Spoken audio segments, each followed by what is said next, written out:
예, 수요일 묵상의 시간입니다. 세상은 간절히 참된 창조주, 참된 진리를 만나고자 한다. 세상은 간절히 참된 창조주, 참된 진리를 만나고자 한다. 자, 이런 제목으로 또 오늘 묵상 나누겠습니다. 어제 우리는 베레아에 있던 사람들이 바울이 전하는 말씀을 듣고 은혜를 받았다고 하며 그냥 넘어간 게 아니라 성경과 역사를 통해 스스로 확인하면서 하나님의 진심을 온전히 만나고자 하는 그런 태도를 봤는데, 신앙생활을 하면서 특히 교회를 다니면서 이런 태도를 가지는 것은 정말 우리가 주 안에 살아갈수록 바른 성장을 위해 굉장히 중요한 태도다라는 걸 생각해 봤습니다. 자, 이렇게 성경의 가치, 하나님의 뜻이 마음밭에 뿌려진다면 그 하나님의 사랑으로 인해 자신이 얼마나 죄인 중에 괴수였는지를 알게 되고, 그럼 이제 겸손한 마음과 빚진 자의 마음을 가질 수 있어서 하나님이 우리에게 부탁하시는 그 영혼들을 돌보고 섬기는 일들에 바르게 설 수 있게 되는 겁니다. 그러니까 말씀의 뿌리가 바르게 박히지 않으면요, 교회 안에서 함께 교회 사역을 하면서도 사람들 속에 막 시기와 질투 때문에 하나님이 이루시는 이 사역을 방해하는 회방꾼이 될 수도 있어요.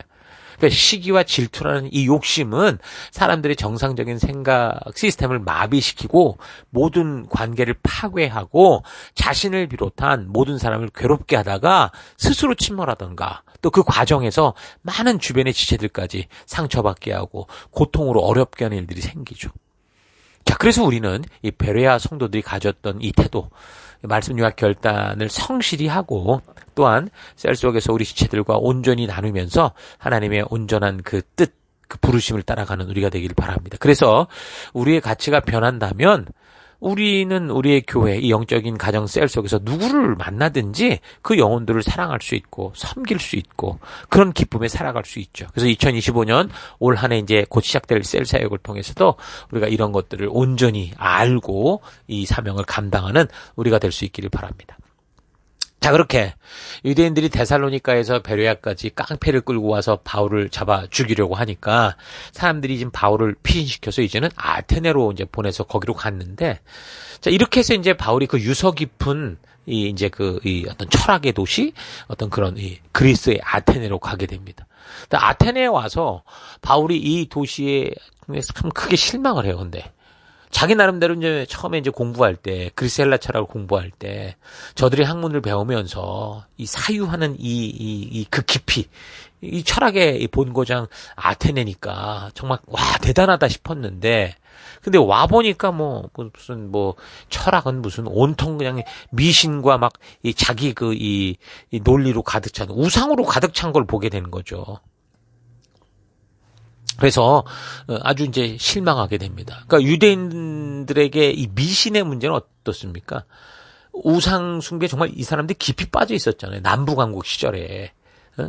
그래서 이제 결국 망하고 포로가 되면서 더 이상 이제 그 우상의 존재에 대해서 사람들의 불안한 심리에서 이 만들어진 어떤 그런 사람들을 속이는 것이다라는 걸 실제성을 알게 된 거죠.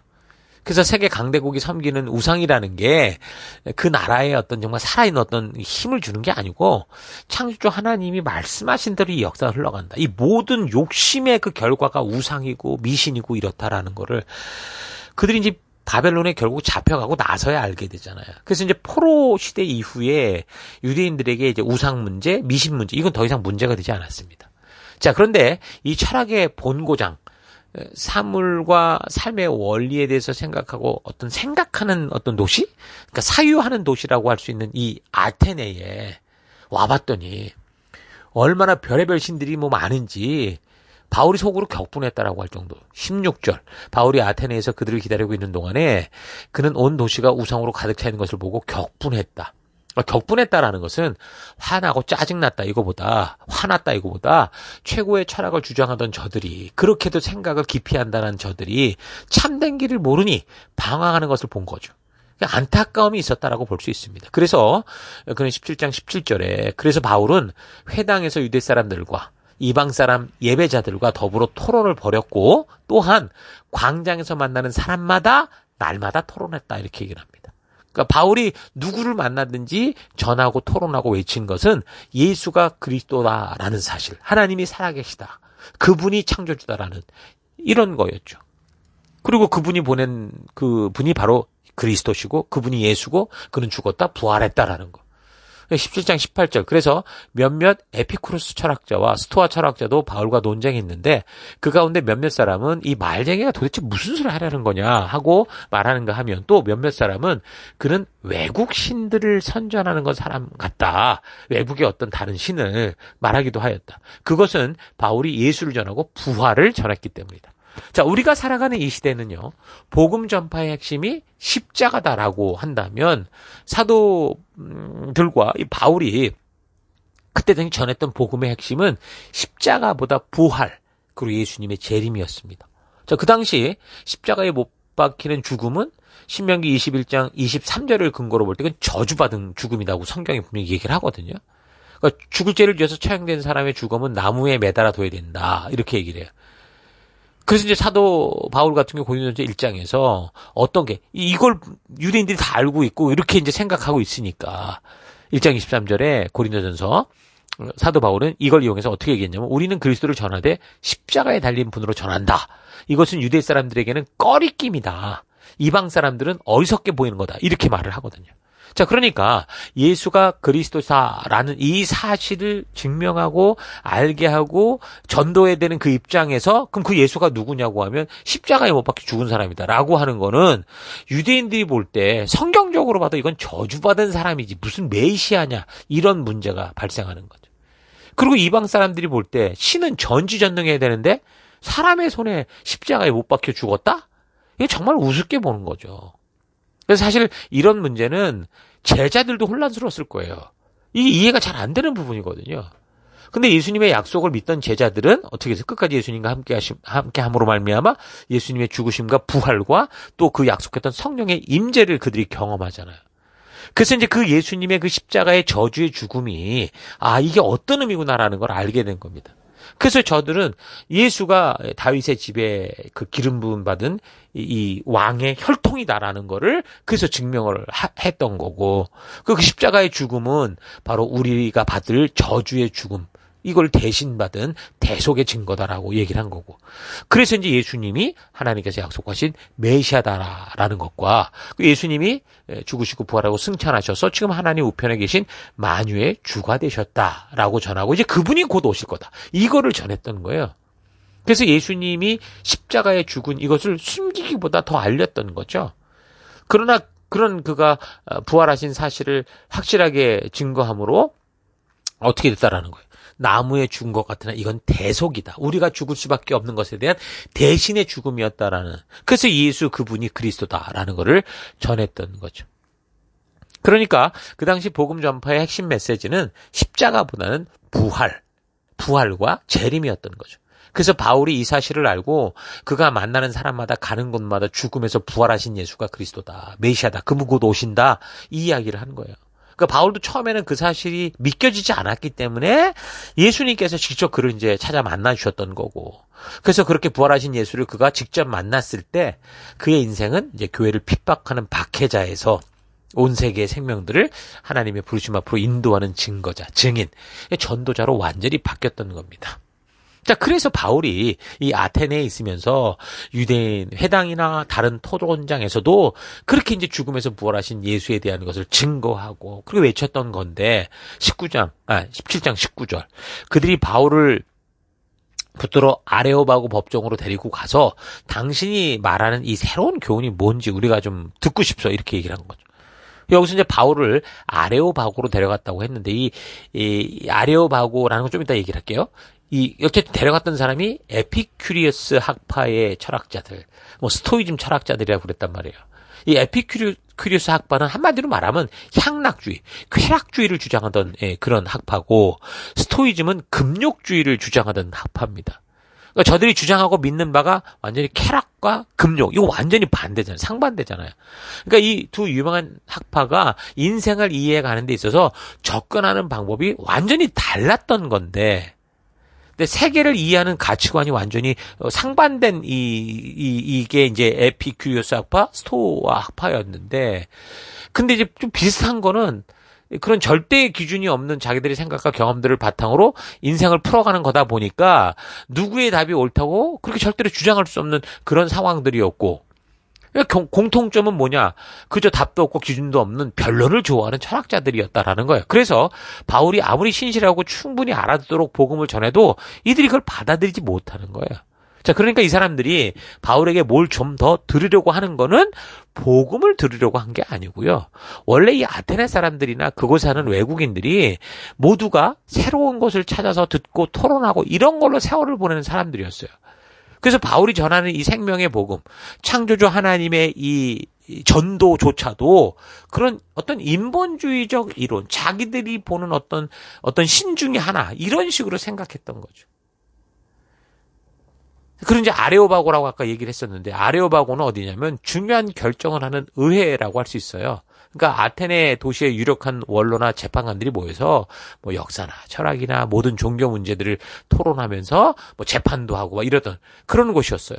자, 그러니까 바울이 전하는 복음 이야기가 사실상 저들 지금 사회, 그 사회에 보편적으로 인정되고 있는 저들의 어떤 사회적 통념이 있고 철학적 사상이 분명히 있는데 뭔가 지금 이 바울이 전하는 건 뭐가 달랐단 말이에요. 그래서 어떤 면에서 새로운 사상과 주장을 가지고 잘못하면 사회를 혼란시킬 수 있는 그런 모습인 거죠. 그래서 그걸 방지하는 차원에서 바울을 잡아서 법정에 세웠고, 그래서 그가 말하고자 하는 핵심을 좀 제대로 들으려고 했다는 거죠. 자, 그렇다면 바울이 예수님의 죽음과 부활에 대한 이야기를 전할 때 어떻게 되겠습니까? 자칫하면 저들이 지금 어떻든 믿고 있는 그런 것들을 무조건 틀렸다, 너 잘못됐다 이렇게 얘기하거나, 또는 저들이 믿고 있는 바를 비난하거나 막 이렇게 비아냥거리고 잘못 건드리면 어떻게 돼요? 적대적이 되죠. 돌에 맞아 죽을 수 있는 그런 상황이었던 거예요. 바로 그런 위험 속에서 바울이 이제 복음을 전하고 변증을 한 건데, 22절, 바울이 아레오바고 가운데 서서 말하되 아덴 사람들아, 아테네 사람들아, 너희를 보니 범사에 종교심이 많도다. 여기서 바울이 아테네 사람들에게 범사에 종교성이 많다라고 하는 거는 칭찬은 아닙니다. 헬라어 원어를 보면 데이시 다이모네스 테로스 이렇게 부르는데, 이 말은 너희가 꽤 미신적이다 이런 뜻입니다. 그러니까 미신이라는 것은 자기가 편리한 것을 기준으로 삼겠다는 거잖아요. 자기 생각대로 움직이겠다라는 거예요. 그래서 저들은 사유를 하며 뭔가를 이치를 고민하고 생각하며 철학을 한다고 하면서도 보면 그 도시가 어땠어요? 온 세계 잡신들을 다 모은 그 만신전까지. 결국 우상숭배의 천국 같은 그런 곳이었죠. 그러니까 바울의 말은 너희가 생각보다 정말 미신적이다. 그렇게 사유하고 뭔가를 생각한다는데 오히려 더 미신이 많더라는 거죠. 그래서 23절, 내가 두루다니며 너희가 위하는 것들을 알지 못하는 그런 신에게 나는 그런 단도 봤다. 그런즉 너희가 알지 못하고 위하는 그 신을 내가 너에게 말하겠다. 그러니까 로마의 콘스탄티누스 황제가요, 나중에 보면 기독교를 국교로 이제 삼잖아요. 그때 결국은 수도를 비잔티움으로 옮겨갔거든요. 그 많은 이유가 있는데 그 중에 하나가 지금 이 로마 거기에 천년 전통 속에 존재하는 수백 개의 이교 신전들이 있었고 그들의 이 사고 체계가 이게 바뀔 수가 없었어요. 여러분 헬라나 로마 신화들 속에 존재하는 그 신들의 수를 보십시오. 그 모든 신들을 너무나 큰 이 영역을 통치하다 보니 각 지역마다 이 섬기는 신들을 무시할 수 없었거든요. 그러다 보니까 잘못 종교를 건드리면 이거 뭐 죽자고 덤비고 이러니, 그런 이제 이걸 가능하면 다 인정해 주려고 하는 다신주의적인 그런 태도를 취했습니다. 그래서 만신전 판테온을 만들어 놓고 세상의 모든 신들을 거기다 모으려고 했던 거죠. 심지어 거기에 알지 못하는 신이라고 하는 그런 신까지 추정을 하던, 그게 이제 아테네라는 거예요. 그러니까 모든 것을 신으로 받아들이겠다. 왜요? 뭐가 정확한 진리인지 모르니까 그러는 거예요. 그래서 모든 것을 진리로 만들자, 이런 식이 된 거죠. 여러분 오늘날도 우리가 복음을 전할 때 어려운 게 뭡니까? 모든 것을 다 옳다고 받아들이는 오늘날 이 시대, 포스트 모던의 시대의 태도죠. 그런데 이게 단지 오늘날의 문제가 아니라는 거예요. 오래전 하나님을 떠난 세계 역사 속에서 늘 보여왔던 태도들이에요. 하나님을 잃고 죄에 빠진 세대는 어느 세대, 그게 원시 세대든 과학 세대를 막론하고 그들이 생각하는 것과 주장하는 게 똑같아요. 지금은 좀 과학적인 얘기를 가지고 똑같은 얘기. 원시 시대에는 잘 몰랐기 때문에 똑같은 얘기. 뭐가 다른데 똑같다니까요. 사실 우리가 예수를 믿는다는 것은 우리의 삶의 기준을 다른 게 아니라 이 성경에 두고 그것을 절대 기준으로 살아가겠다라는 거거든요. 그래서 그동안 내가 살아왔던 삶의 기준들, 뭐 그 일부러 택했던 그냥 물들어 살아왔던 이제 그런 삶의 옛사람의 삶의 태도 그 기준들을 다 버리고 이제 오직 창조주 하나님, 나를 부르시고 나를 창조하시고 구원하시고 부르신 그 하나님이 주신 하나님 나라의 기준, 그 말씀의 가치를 따라 살아가겠다라는 거예요. 그래서 우리가 살아가는 것 자체가 물론 이 땅에 속한 한 나라의 백성으로 살아가지만 그러나 우리가 추구하고 우리가 이루어가는 삶의 태도는 하나님 나라와 동일하는 거예요. 그래서 성경적인 자녀 교육도 부모가 그 자녀들에게 그 성경을 삶의 기준으로 삼고 살아가게 하는 게 바로 성경적인 자녀 교육이라는 거죠. 그러기 위해서는 어떻게 해야 돼요? 이 하나님의 말씀을 우리 자녀들의 마음속에 잘 새겨 넣어야 돼요. 그래서 그 성경의 가치관을 붙들게 되면 하나님 주신 이 말씀의 이 하나님 나라의 가치를 붙들게 되면 나머지는요. 저들이 살아간 삶의 현장에서 어떤 일이 벌어지고 어떤 상황을 만나도 이 하나님의 이 도리, 하나님의 법도 하나님의 그 말씀의 가치가 마음에 새겨진 사람들은 스스로 알아서 살아요. 비록 실수해도 그 가치관으로 돌아오게 되고 때로는 죽을 수밖에 없어도 그것을 순교의 길을 기꺼이 간다는 거죠.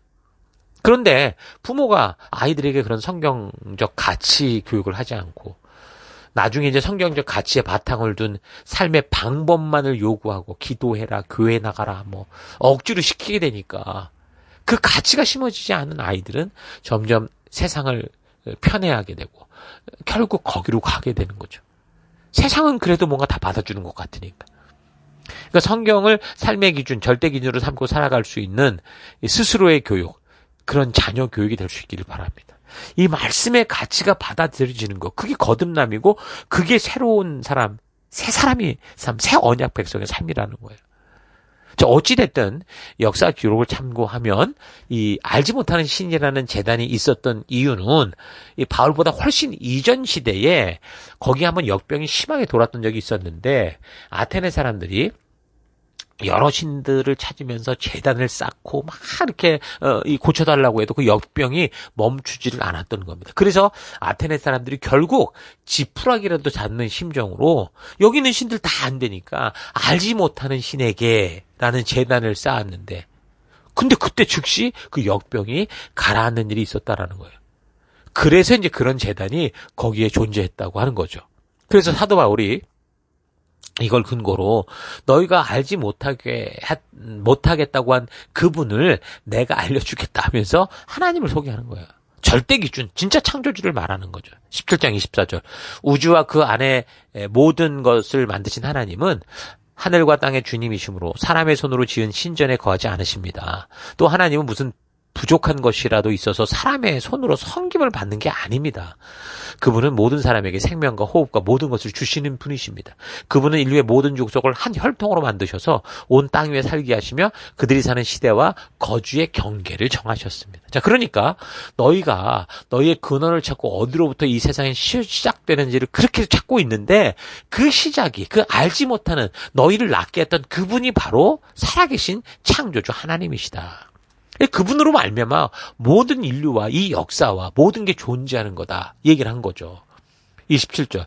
이렇게 하신 것은 사람으로 하여금 하나님을 찾게 하려는 것입니다. 사람이 하나님을 더듬어 찾기만 하면 만날 수 있을 겁니다. 사실 하나님은 우리 각 사람에게서 멀리 떨어져 계시지 않습니다.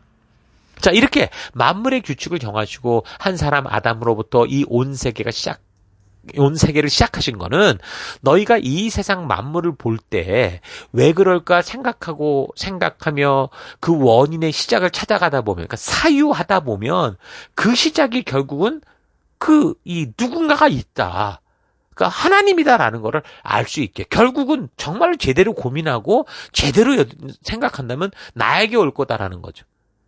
결국 그래서 사람들이 그분이 누군지를 잘 모르니 이상한 수많은 신들을 만들고 있었던 거고, 그런 이유는 결국 뭔가를 만들어내고 있다는 것은 누군가 우리를 창조했고 이 세상의 만물, 우주를 창조한 어떤 분이 있다는 걸 믿고 있는 거 아니냐. 그래서 그 바울이 바로 그분이 하나님이다라고 얘기를 한 거죠. 자, 이런 사실을 우상숭배로 말미암아 흩어진 이 바벨탑 사건 이후 결국은 노아로 인해 정말 이 증거하는 그 노아의 자녀들과 이 복음이 흘러가고 있었는데, 근데 결국은 이 바벨탑 사건으로 다 흩어져 가버렸잖아요. 그 흩어진 하나님을 버린 이 세대 속에 번성한 인류가 이런 사실을 어떻게 알겠습니까? 그래서 하나님께서 어떻게 하신 거냐? 당신의 살아계심을 증거할 수 있는 증인들을 택하신 거예요. 그중에 이제 아브라함이라는 사람이 믿음으로 그렇게 살기 시작하니 이 사람을 통해서, 이 혈통을 통해서, 이 믿음을 통해서, 이 민족을 통해서 하나님이 창조로부터 이래오시는 그 역사들을 기록하게 하셨고 동행의 증인으로 삼아서, 그래서 이제 이 혈통으로 흘러가는 이 시내산에 언약했던 이 백성들을 열방의 제사장으로 삼아 이 세상 속에 하나님을 증거하는 증인으로 보내시려고 했던 거죠. 그래서 이제 바울이 아주 중요한 얘기를 합니다. 17장 29절. 우리가 하나님의 자녀이므로 우리는 하나님을 금이나 은이나 돌에다가 사람의 기술과 생각으로 만들어낸 것들과 같다고 생각해서는 안 됩니다. 하나님이 어떻게 인간이 만든 그런 돌덩이입니까? 이런 거죠. 하나님께서는 무지의 시대에는 그대로 이걸 이해했고 지나쳤지만 이제 어디에서나 모든 사람에게 회개하라고 명하십니다. 자, 이제 그 하나님이 보내신 예수 그리스도가 이 땅에 오셔서 하나님의 그 진심을 알렸고 죽음에서 부활하신 이 사실이 온 열방에 전파되는 이 시대로부터, 새 언약의 성취가 이루어진 이 시대로부터는 이제 하나님이 하나님을 오해해서 자기 생각대로 짜맞추는 그런 우상 숭배 일들을 이제 그대로 지나치지 않겠다는 거죠. 그래서 분명하게 회개케 했고 회개하라 하셨고 나에게로 돌아오라고 명한다라는 것을 바울이 분명하게 알게 한 겁니다. 자, 그러니까 세례 요한도 외쳤고 예수님도 뭘 외쳤어요? 회개하라. 하나님 나라가 가까웠다. 똑같은 이 복음을 지금 누가 전하는 거예요? 바울이 또 외치고 있는 거예요. 오늘 이 시대에도 많은 사람들이 긍정적으로 듣던 부정적으로 듣던 하나님께서 예수님을 보내셨다라는 사실을 듣고 있어요. 왜요? 성탄절을 즐기고 있고 부활절을 즐기고 있어요. 왜 그런지는 몰라도 그거를 왜 우리가 쉬어야 되고 이랬대 저랬대 들을 거 아니에요. 그러니까 그 복음의 소식이 어떻게 들리든 하나님은 지금 모든 백성들에게 회개하고 돌아오라고 외치고 계신다는 거죠. 그런 하나님의 부르심을 구체적으로 알게 하는 그런 일에 바로 이 교회인 여러분, 성도인 저와 여러분이 바울과 같이 이 사실을 확인시켜주고 복음을 듣는 그런 이들을 하나님의 부르심 앞으로 초대하는 그 일들을 해야 하나님의 입술이 되는 거죠. 그래서 바울이 이렇게 하나님이 어떤 분이시고 지금 하나님이 어떻게 우리를 부르시는지를 분명하게 전하면서 왜 회개를 촉구하시는지를 말해주는데요. 31절. 그거는 하나님께서 세계를 정의로 심판하실 날을 정했기 때문입니다. 라고 분명히 말합니다. 하나님께서는 자기가 정하신 사람을 내세워서 심판할 건데 그를 죽은 사람들 가운데서 살리심으로 예수님 말하죠. 모든 사람들에게 확신을 주셨다. 증인이 있어요. 자, 그러니까 하나님이 심판의 날을 정했고 그래서 영원한 죽음으로 가는 인간들을 생명의 길로 인도하기 위해 예수님을 메시아를 보내신 거고 그가 우리 죄를 씻기 위해 십자가에 못 박혀 죽으셨고 죽은 자 가운데서 3일 만에 부활했는데 혼자 부활한 게 아니라 그 부활한 것을 보는 증인이 있었다라는 거예요. 이렇게 증인들을 통해 전하는 입술을 통해 하나님은 우리를 그 나라로 부르신다라고 전하는 거예요. 32절. 그들이 죽은 사람들의 부활을 전해 들었을 때 더러는 비웃었으나 더러는 이 일을 두고 선생의 말을 좀 다시 듣고 싶소 말하였다. 자, 이 말을 듣고 결국은 이 부활과 결국은 그 하나님의 그 나라에 들어가는 그 일에 대해서 이제 궁금해하면서 다시 듣기 원하는 사람도 있었는데 근데 또 이제 바울을 비웃고 조롱하는 사람도 있었죠. 그러니까 아마도 궁금해하던 사람보다 비웃고 조롱하는 사람이 더 많았을 수 있겠죠. 왜 그렇습니까? 그 당시 헬라 철학은요, 인간 존재, 죽음 같은 문제를 나름대로 굉장히 깊게 생각하는 그런 철학의 도시였잖아요. 그러니까 그 당시 저들이 그래서 결론을 내린 이 죽음이라는 의미는 뭐냐? 자유로운 영혼을 가두고 있었던 어떤 속박과 같은 육체로부터 자유하는 게 죽음이다. 그렇게 정의를 내렸어요. 그러니까 헬라 철학으로는 인간이 죽으면 다 끝나는 것으로 영혼 불멸을 믿지 않았는데 근데 바울이 와서 예수가 하나님이 보내신 구원자 그리스도 이 땅에 오셔서 인간을 구원하기 위해 십자가에 죽었다가 다시 육체로 부활했다라는 사실을 전하니까 사람들이 혼란스러운 거죠. 그래 바울을 조롱하고 야 죽은 사람이 어떻게 살아 비웃었던 겁니다. 복음을 듣는 사람들의 반응이 아주 다양했던 거죠. 성도들이 복음을 전하다가 부정적이고 공격적인 반응을 만나게 되면 그 다음부터 또 다른 사람에게 다시 복음을 전하는 게 있어서 일단 부담이 되고 좀 공포감까지 들 수 있잖아요. 근데 우리는 기억해야 됩니다. 우리의 역할은요, 저들의 좋은 반응을 끌어내려는 게 아니에요. 하나님이 지금 이 시간 저들에게 말씀하시는 것을 정확하게 전하는 그 편지의 역할, 그런 전하는 자의 역할, 증인의 역할을 하라는 거예요. 그래서 우리는 전할 뿐이고 증거할 뿐이고 듣는 저들은 하나님의 그런 초대를 받고 스스로 하나님의 그 부르심 앞에 회개하며 나오게 되든지 아니면 그저 뭐 궁금해 하기만 하든지 아니면 비웃고 뭐 조롱하며 공격하는 태도를 취하든지 그건 이제 저들의 선택인 거죠. 그리고 그 후에는 이제 결정과 선택에 따른 심판의 자리에 서게 되는 겁니다. 자, 그래서 우리는 이런 사람들의 반응에 반응하지 말고 하나님이 전하게 하신 증인된 사명, 하나님의 그 사랑, 하나님이 인류를 살리기 위해 그를 창조하셨고 구원하기 위해 어떤 일을 하셨는지를 부지런히 전하는 여러분과 제가 될 수 있기를 바랍니다. 자, 오늘 하루 나는 내가 살아가는 삶의 또 곳곳에서 하나님께서 나에게 맡기신 전도인의 사명, 빛된 사명을 온전히 감당하고 있는지 좀 되돌아봅시다. 사도 바울이 복음을 전하고 있는 이 당시 아테네와 같은 현실이 우리가 지금 살아가는 현실입니다. 그 아테네에 이 만신전, 판테온이 있었던 것처럼 세상 사람들은 정말 자신의 존재의 시작과 이 세상에 존재하는 이유를 알고 싶어서 수많은 가능성을 찾고 수많은 신을 만들어낸 거예요. 그래서 과거에는 미신적으로 수많은 신들을 만들어냈는데 지금도 사실 이 과학의 시도 마찬가지예요. 다만 그 존재의 가능성을 요즘에는 발달된 지식과 과학으로 찾아내려고 할 뿐이죠. 분명한 것은 세상은 이렇게도 간절히 참된 창조주, 참된 진리를 만나고 싶어 한다는 겁니다. 그래서 그런 세상 속에서 성도된 우리가 함께 살아가면서 참된 길이요 진리요 생명 되신 우리 예수님, 이 창조주 하나님의 살아계심을 알리는 그런 증인된 삶을 살아가는 거예요. 그게 성도고 그게 전도인의 삶이에요. 바르게 전하기 위해서 어떻게 됩니까? 그리스도의 편지가 되고 향기가 되어 살아가야 되는 거예요. 한 영혼을 향한 하나님의 그 구원을 향한 간절한 그 마음을 가지고 살아가기에 하나님이 하신 일을 전할 수밖에 없는 그 삶이 성도의 삶인 거예요.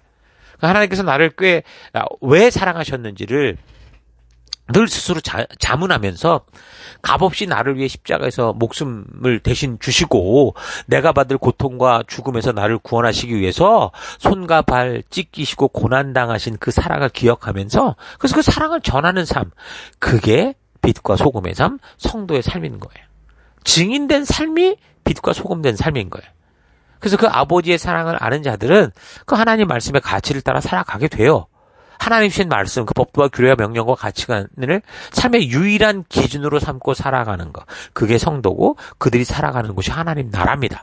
자, 그래서 그 말씀을 기준으로 함께 살아가는 가정, 그 교회가 하나님 말씀의 가치를 따라 살아가는 성도가 있는 곳, 그곳이 바로 하나님 나라가 되는 겁니다. 예수를 믿는 하나님의 자녀가 됐다라는 것은 이제 성경의 이 가치를 따라서 그것만이 모든 삶의 절대 기준이다라는, 절대 진리다라는 걸 믿고 사는 건데 나는 지금 그런 성경적 가치를 따라 살아가고 있는지 좀 진지하게 되돌아볼 수 있기 바랍니다.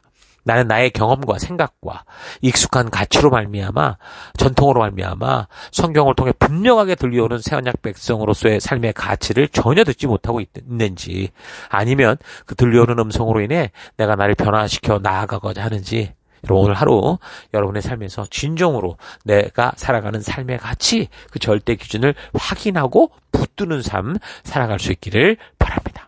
오늘 하루도 힘내십시오. 잠시 기도하겠습니다.